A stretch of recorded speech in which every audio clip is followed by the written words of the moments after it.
Abolition of slavery. Martinique, Guadeloupe, and San Domingo, the three colonies in the Caribbean, had huge plantations of tobacco, coffee, indigo, and sugar.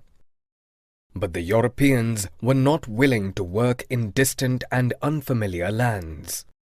It created a shortage of labor on the plantations. This shortage was met by a triangular slave trade between Europe, Africa, and the Americas. The slave trade had its origins in the 17th century. The French merchants bought slaves from African chieftains, packed them tightly into ships to sail across the Atlantic to reach the Caribbean. It was a 3-month-long voyage. There, they were sold to plantation owners to fill in the shortage of labor.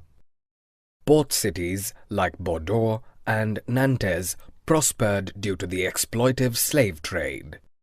There was almost no criticism of slave trade in the 18th century France. The National Assembly did discuss the idea of extending the rights of man to all French subjects, including those in the colonies. But it feared opposition from businessmen who depended heavily on slave trade for their incomes.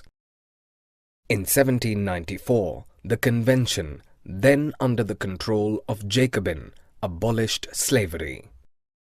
Unfortunately, 10 years later, Napoleon Bonaparte reintroduced it.